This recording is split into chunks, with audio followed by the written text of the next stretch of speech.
सभी विद्यार्थियों को नमस्कार। आज अपने कृषि जीव विज्ञान का अध्याय नंबर 12वीं क्लास का करेंगे, जिसमें अपने को एपीकल्चर के बारे में पढ़ना है और एपीकल्चर की इम्पोर्टेंस पढ़नी है एग्रीकल्चर में। तो देखिए, मधुमक्खी है वो क्या है। सबसे पहले तो आपको ये याद रखना है कि ये आर्थ्रोपोडा संघ का एक कीट है और एक सामाजिक प्राणी है। ये दो बातें आपको आसानी से याद होनी चाहिए कि मधुमक्खी है क्या। एक तो ये आर्थ्रोपोडा है और एक ये सामाजिक प्राणी है, मतलब इसके अंदर श्रम विभाजन पाया जाता है। अलग अलग प्राणी अलग अलग कार्य करते हैं। देखिए, मधुमक्खी कीट वर्ग का सामाजिक प्राणी है। जो समय के कीट वर्ग कौन सा है? आर्थ्रोपोडा है। समय के बनाए हुए मोम के छत्ते में संघ बनाकर रहता है, जिसमें एक रानी, कई सौ नर और शेष श्रमिक होते हैं। एक छत्ते में इनकी सदस्य संख्या लगभग 20 से 50,000 तक होती है। छत्ते से शहद प्राप्त होता है, जो कि पौष्टिक होता है। ध्यान रखिए, आपको इसमें नोट क्या करना है कि मधुमक्खी आर्थ्रोपोडा वर्ग का एक सामाजिक प्राणी है और इसके अंदर एक रानी, 100 से ऊपर नर और कुछ श्रमिक होते हैं और एक छत्ते में संख्या 20 से 50,000 तक होती है। तो कौन कौन सी मक्खियाँ होती हैं, ध्यान रखिएगा। भारत में मधुमक्खियों की जो प्रजातियां हैं, Apis dorsata, Apis indica, Apis florea, Apis जो मेलिफेरा है, ठीक है, एपिस मेलिफेरा और एपिस मेलिपोना, ये आती हैं इसके अंदर। तो सारंग मधुमक्खी सबसे बड़ी मक्खी होती है, जिसे एपिस डोरसेटा कहते हैं, जिसे नॉर्मल भाषा में डूमना मक्खी कहा जाता है। एपिस इंडिका भारत में पाई जाने वाली बहुत ही शांत स्वभाव की छोटी मक्खी होती है। एपिस फ्लोरा भी छोटी मक्खी होती है। तो पालन के अंदर पूछ ले किसका उपयोग किया जाता है, तो मधुमक्खियों के पालन में एपिस मेलिफेरा का उपयोग किया जाता है और एपिस इंडिका का उपयोग किया जाता है। एपिस इंडिका का उपयोग कम होता है क्योंकि इससे शहद बहुत कम प्राप्त होता है। आगे देखिए, जो सारंग मक्खी होती है एपिस डोरसेटा, यह देशांतर स्वभाव के होने के कारण इसे पालना संभव नहीं है। देशांतर स्वभाव का मतलब क्या है कि ये बहुत ही गुस्सैले स्वभाव की होती है, इसका पालन संभव नहीं हो पाता। छोटी व डंपर, ठीक है, छोटी व डंपर एपिस फ्लोरा और एपिस मेलिपियोना, एपिस मेलिफेरा, एपिस इंडिका, इन मधुमक्खियों से शहद बहुत कम प्राप्त होता है, ठीक है, और इनका पालन भी ठीक नहीं है। किस किस का? सिर्फ दो प्रकार की, एपिस फ्लोरा और एपिस मेलिपोना। तो पाला किसको जाता है? मैंने आपको पहले ही बता दिया था, पाला किसको जाता है? एपिस इंडिका को और एपिस मेलिफेरा को पाला जाता है। और मधुमक्खी पालन क्या कहलाता है? एपीकल्चर कहलाता है। अब देखिए, इसके अंदर जो कार्य का विभाजन कैसे होता है, यहाँ आपको चित्र दे रखे हैं। तो रानी मक्खी की पहचान आप आसानी से कर सकते हो, लंबाई ज़्यादा होती है, ये रही। नर जो होता है ड्रोन, इसकी लंबाई कम होती है और श्रमिक बिल्कुल छोटे होते हैं। रानी मक्खी का काम क्या होता है? इसका नियंत्रण होता है पूरे छत्ते पर। किससे नियंत्रण करती है? एक विशेष गंध युक्त पदार्थ छोड़ती है, एक स्मेल वाला पदार्थ छोड़ती है, जिससे ये नियंत्रण करती है। आयु कितनी होती है? ये 2 से 5 साल तक जीवित रहती है।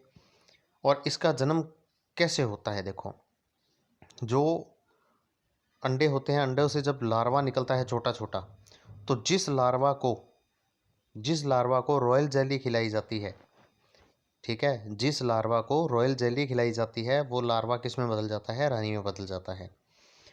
तो यह छत्ते के समस्त मधुमक्खियों में लंबाई और आकार से बड़ी होती है। मोम ग्रंथियों का इसके अंदर भाव होता है, यानी कि ये छत्ता निर्माण में भाग नहीं लेती। छत्ता नहीं बनाना इसने, छत्ता श्रमिक बनाएंगे। इसके पंख, मुखांग, डंक आदि कम विकसित होते हैं। ये उड़ भी नहीं सकती, ये डंक भी नहीं मार सकती, क्योंकि ये चीज़ें इसके पास कम विकसित होती हैं। अपने डंक का उपयोग ये सिर्फ प्रतिद्वंदी रानी को, अगर एक छत्ते में 2 रानी बन जाए तो अपने डंक का ये उपयोग उस दूसरी रानी को मारने के लिए करती है। अपने जीवन काल में जब यह रानी पुत्री होती है, यानी कि छोटी होती है, तब केवल एक बार मैथुन उड़ान भरती है। तब सिर्फ एक ही बार ये उड़ती है। पंख इसके कम विकसित होने के कारण ये कम ऊंचाई तक उड़ती है और जिससे बहुत से नर पीछे छूट जाते हैं। शेष नर आपस में लड़ते हुए रानी का पीछा करते हैं। जो योग्य नर होता है वो इससे सेक्स करता है और इसके अंदर शुक्राणुओं को भर देता है। जो इसकी शुक्राणुधानी जो होती है उसके अंदर एकत्रित रहते हैं। बाद में इसको जीवन भर सेक्स की ज़रूरत नहीं है, जीवन भर इसको वही शुक्राणु काम करते हैं और ये अंडे देती रहती है। मैथिन उड़ान के पश्चात ये वापस छत्ते में आ जाती है, ठीक है, और छत्ते में इसके लिए एक स्पेशल चैम्बर बना होता है, एक खाना बना होता है, एक कोष्ठक बना होता है और उसके अंदर ये जाके रहती है और जीवन भर अंडे देती है। यह छत्ते को छोड़कर कभी भी बाहर नहीं जाती। भोजन और कार्य करने के लिए श्रमिकों पर निर्भर रहती है। निषेचित अंडों से यह रानी पुत्रियों एवं श्रमिकों तथा अनिषेचित अंडों से नर की उत्पत्ति होती है। ध्यान रखिएगा, बहुत ही इंपॉर्टेंट है। रानी की उत्पत्ति किससे होती है? निषेचित अंडों से। श्रमिक और नर की उत्पत्ति किससे होती है? अनिषेचित अंडों से। ठीक है, देखिएगा, निषेचित अंडों से निषेचित अंडों से रानी और श्रमिक बनते हैं। ठीक है, देखिए आपको समझाता हूँ थोड़ा सा। निषेचित अंडे, जैसे ये अंडा है, ये निषेचित है और ये अंडा निषेचित नहीं है, तो इससे क्या बनेगा? इससे तो रानी और श्रमिक बनेंगे, रानी और श्रमिक बनेंगे। शुरू में सारी एक जैसे होते हैं। जिस बच्चे को रॉयल जेली खिला दी वो रानी बन गया एक, बाकी सारे क्या बन गए? श्रमिक। और जो अनिषेचित अंडा होता है उससे क्या बनता है? उससे नर बनता है। याद रखने वाली बात है कि अनिषेचित अंडों से क्या बनेंगे? नर। निषेचित अंडों से क्या बनेंगे? रानी और श्रमिक। रानी कौन बनेगी? जिसको रॉयल जेली खिला दी। वृद्धावस्था में जब ये अंडे देना बंद कर देती है तो श्रमिक इसे छत्ते से बाहर फेंक देते हैं। ठीक है, और किसी और जो नए अंडे से जो निकल रहा है, जो लार्वा निकल रहा है, उसको रॉयल जेली खिला के रानी बना देते हैं। और कईयों को रॉयल जेली खिलाई जाती है, 2-3 को एक साथ। तो जो पहले परिपक्व होगी वो रानी बन जाएगी और बाकी जो रानी बन रही है, रॉयल जेली खा रही है, उनको क्या कर देगी? मार देगी। ठीक है, तो देखिए नेक्स्ट पेज पे चलते हैं। नर का क्या काम होता है? तो नर का काम देखिए, छत्ते के आकार के अनुसार इनकी संख्या 20 से 200 तक हो सकती है। रानी से आकार में छोटे होते हैं। इनके अंदर पराग थैलियाँ, जो परागकण एक पौधे से दूसरे पौधे तक लेके जाने, डंक, मोम ग्रंथियाँ, इन सब का इनके पास भी अभाव होता है। ठीक है, रानी के पास भी अभाव था, इनके पास भी ये चीज़ें नहीं होती।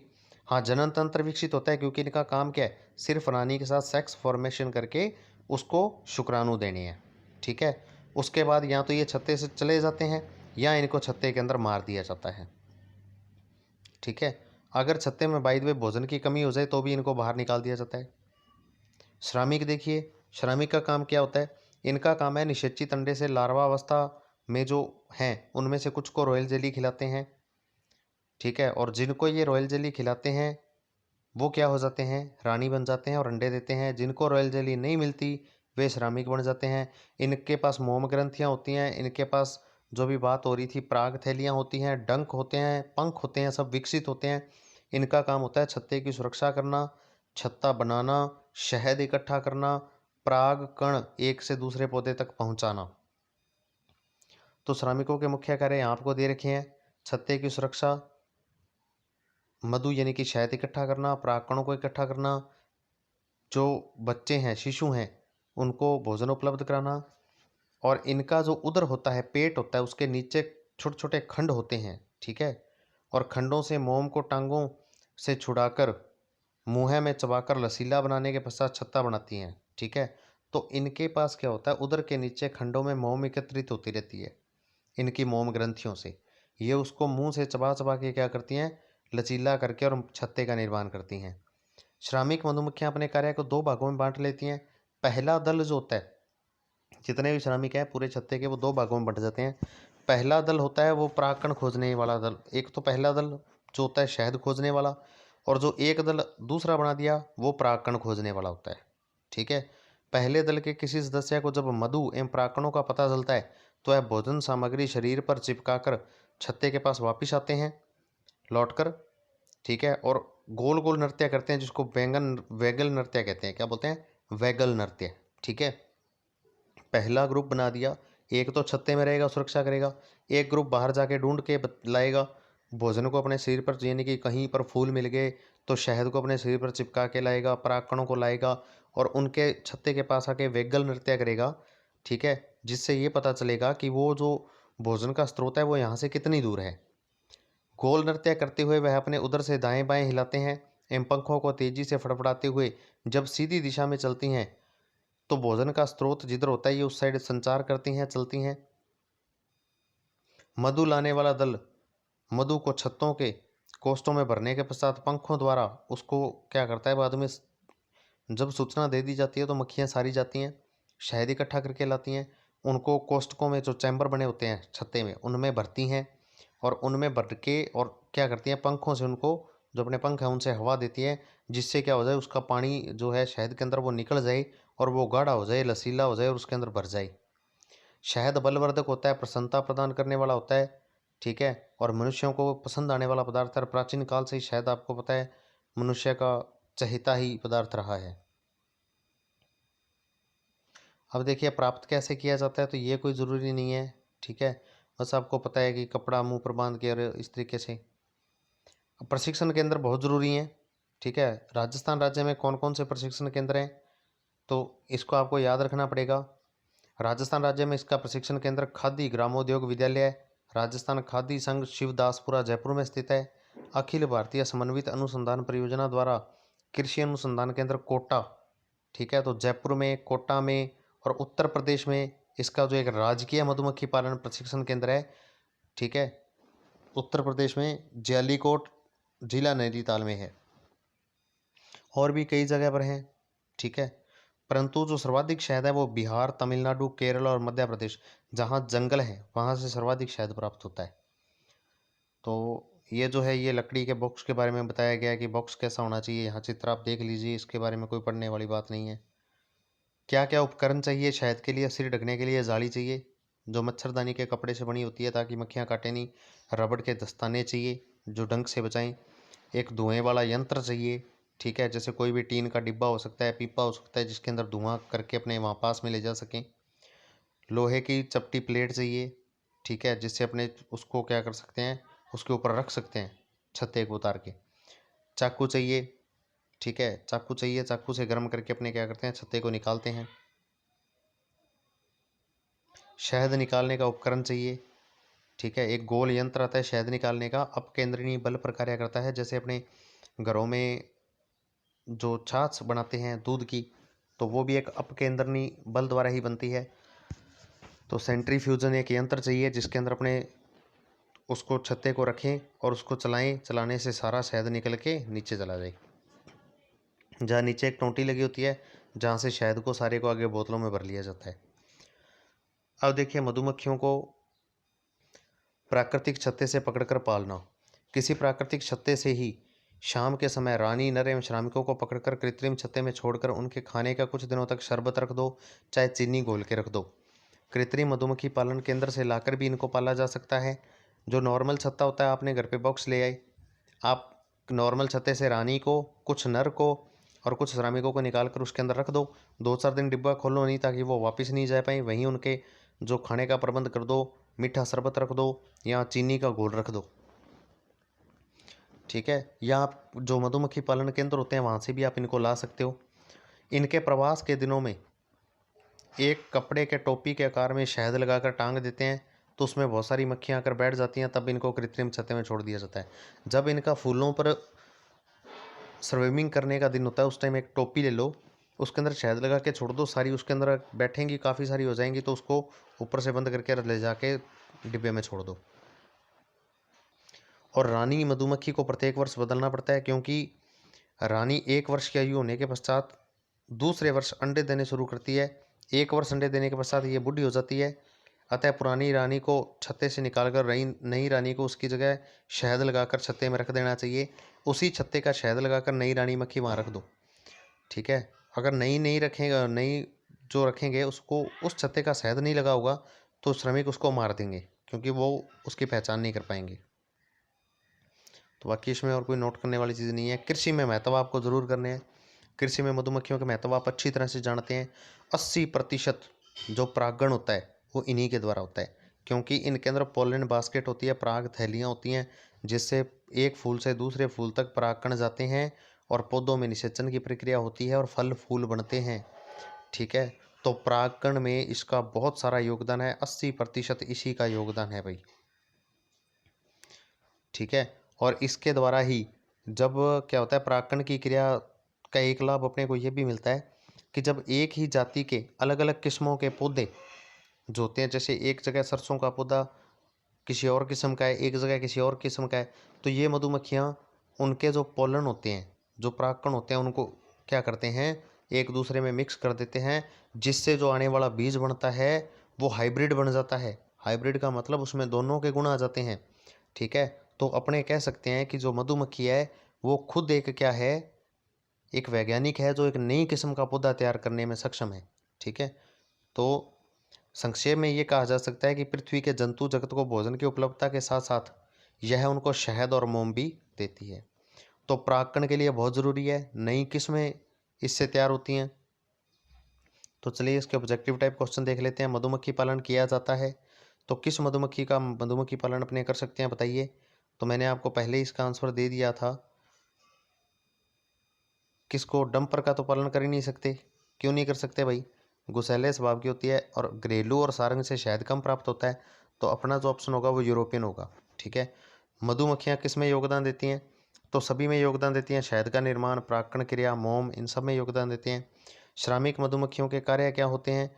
तो परागकण एवं शहद लाना, शत्रुओं से छत्ते की रक्षा करना। तो ये सभी होते हैं इनके तो। ठीक है, सभी इन्हीं के कार्य होते हैं। ठीक है, छत्ते से शहद वगैरह लाना और ये सब होते हैं। मोम ग्रंथियाँ होती हैं। तो मोम ग्रंथियाँ किन में होती हैं भैया? श्रमिकों में होती हैं, पहले ही बता चुके हैं। ठीक है। नर का काम भी नहीं है छत्ता बनाना, रानी का काम भी नहीं है छत्ता बनाना। ठीक है। श्रमिक मधुमक्खियों के मुखांग होते हैं। ठीक है। तो श्रमिक मधुमक्खियों के मुखांग कैसे होते हैं? काटने वाले, चबाने वाले।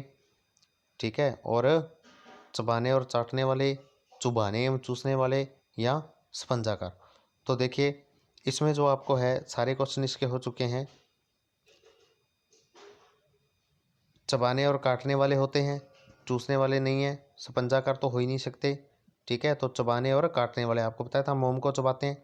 इसके अलावा क्या करते हैं? काटने का भी काम करते हैं। तो आगे अति लघुतरात्मक क्वेश्चन देखिए। रानी बनाने हेतु कौन सी जेली खिलाई जाती है? तो रॉयल जेली। कौन सी जेली? Royal jelly. ठीक है। श्रमिक मधुमक्खी की पिछली टांगें कैसी होती हैं? पिछली टांगों के साथ भैया पोलन बास्केट होती है। पोलन बास्केट होती है जिसके अंदर क्या करते हैं? परागकण भर के एक पौधे से दूसरे पौधे तक जाते हैं। रानी मधुमक्खी अपने डंक का प्रयोग किस लिए करती है? तो भैया रक्षा के लिए करती है, खुद की सुरक्षा के लिए करती है। रानी मधुमक्खी मैथुनिक यानी कि सेक्स की जो उड़ान है अपने जीवन काल में कितनी बार भरती है? तो एक ही बार भरती है भैया। रानी मधुमक्खी शुक्राणुओं को कहाँ एकत्रित करती है? तो शुक्राणुधानियों में। शुक्राणुधानी में कहाँ एकत्रित करती है? शुक्राणुधानी में। शहद एवं परागकणों की सूचना श्रमिक मधुमक्खियां कौन सा नृत्य करके देती हैं? तो वेंगल नृत्य। मधुमक्खियां कौन सा नृत्य करती हैं? वेंगल नृत्य। ठीक है।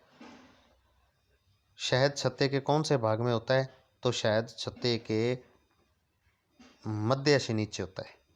ठीक है, मध्य से नीचे होता है। ऊपर छत्ते के शहद नहीं होता, शहद नीचे की साइड में होता है। मधुमक्खियों को कृत्रिम भोजन किस प्रकार दिया जाता है? तो चीनी का घोल बनाकर, चीनी का घोल, या मीठा शरबत, या मीठा शरबत। ठीक है। तो ये आपका एक चैप्टर 12 नंबर आज कंप्लीट हो गया। वीडियो को देखने के लिए आपका बहुत बहुत धन्यवाद।